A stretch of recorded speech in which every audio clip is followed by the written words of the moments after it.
what is good, Jackson State fans? Welcome back to the BlitzCity Podcast. I'm your host, Kobe Orr, and today we will be continuing the installment of the position breakdowns for the Jackson State Tigers going into the 2023 season. Now, last video was the defensive line. I put in the community tab. Let y'all vote for what position breakdown you want to see next. Y'all said quarterback, so I'm giving it to y'all, all right? So from what I've been hearing to run the program, and from my opinion, this is how that depth chart will shake out. And I'm pretty sure I'm not the only one who feels this way. Jason Brown, number one. Jason Brown, number one. He's a graduate transfer. It only makes sense. Plus, he is good. He's a good quarterback. Jacoby Morgan is my guy, but Jason Brown is still a good quarterback, okay? So Jason Brown, number one. He's a graduate transfer. This is his last year. Why not? Jacoby Morgan, number two. Zai McDonald, number three.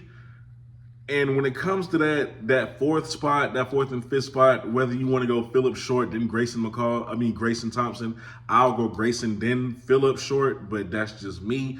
It doesn't really matter at that point, but that's officially, I'd say Phillip Short, then Grayson Thompson, okay? So we'll start with Jason Brown first.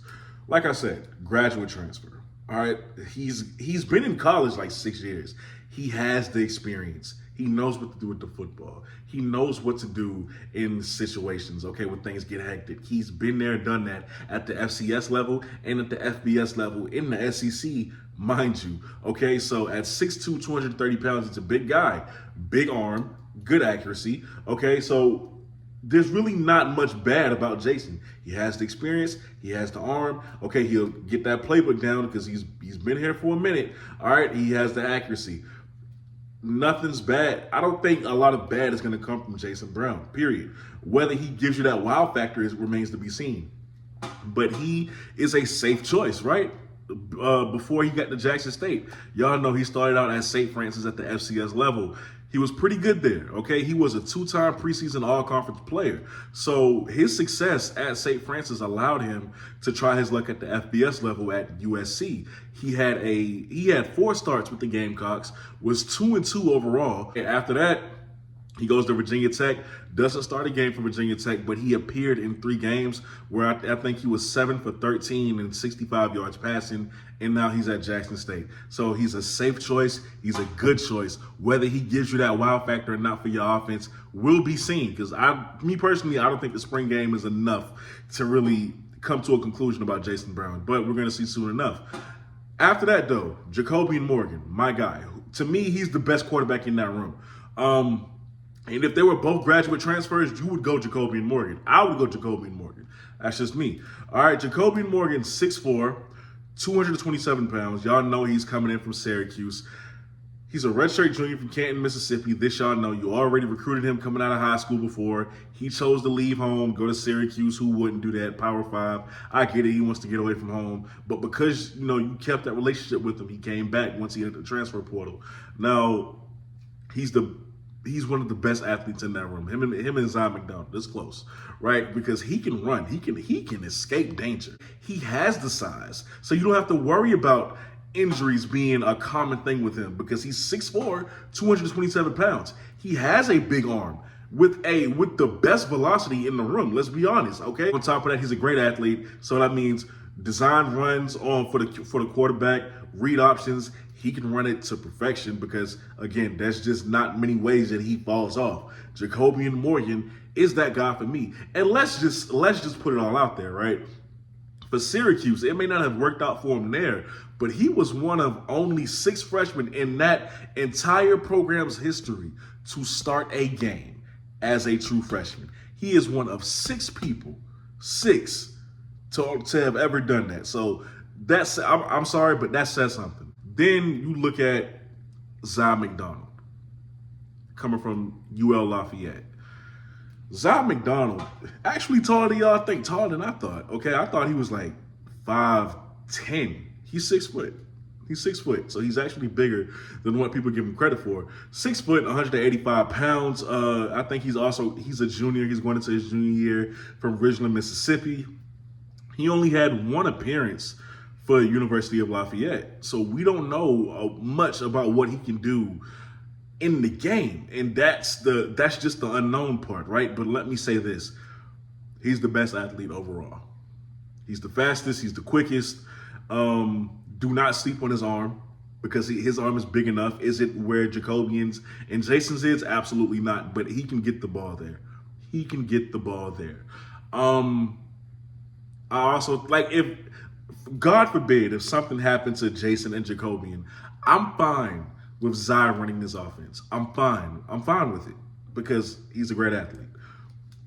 What worries, well, not worries me, but what concerns me, I guess, for lack of a better term, is just the lack of experience that he has. He's only had one appearance, not even a start. He had one appearance. Okay, but to his benefit, he was top 20 in the state of Mississippi coming out of high school as far as athletes go. So, I mean, he's got a lot going for him. Like I said, right now, he's third on that depth chart. After Zai McDonald, Grayson Thompson. For me, right? Because here's the thing about Grayson Thompson. One, I'm kind of confused because it says on the official website that he's going into his senior year, and I'm kind of confused about that because him and Shador came in together. Shador's going into his junior year, and Grayson is a senior. I don't really get that unless something happened academically. But Grayson Thompson deserves a shot somewhere. He's waited. He's been so patient. He's called the players on the sideline with the hat on. Man, he deserves his shot somewhere. He deserves to start for somebody. And if we're being honest, it's not going to be Jackson State.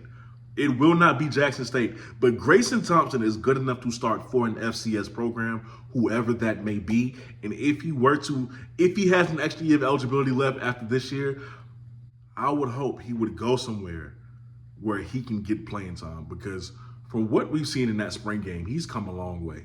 He's come a long way. He's from Texas. Okay, so coming out of high school, he was never a slouch. He had 65% completion percentage, threw for over 3,000 yards and 65? No, that's crazy. 35 touchdowns on the year in his senior season. So he was never a slouch. He was never a slouch. He just never got his opportunity. I want him to get his opportunity somewhere. He deserves that to me. Y'all might not agree, maybe you will, but Grayson deserves that opportunity. And last but not least, Phillip Short. Coming from Holmes Community College, I think he's going into his junior season, 6'2", 210 pounds. Phillip Short was the first quarterback to commit to you guys after the whole big departure by Coach Prime and Shador and everyone else. He was the first quarterback to admit, and, hopes were high when we announced them. But Phillip Short, he has a way to go, if we're being honest. He has a way to go. And this doesn't really surprise me because we know you're a great athlete. We know you can run. We know you can evade and maneuver in the pocket like nobody's business. We get that. We know you can throw the ball far. The problem, the concern is decision making. And it seems like, from what I hear, it's still continuing to be a problem.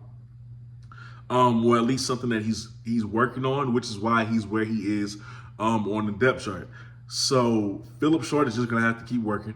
Because y'all know me, I don't like to say anything bad or negative about a player.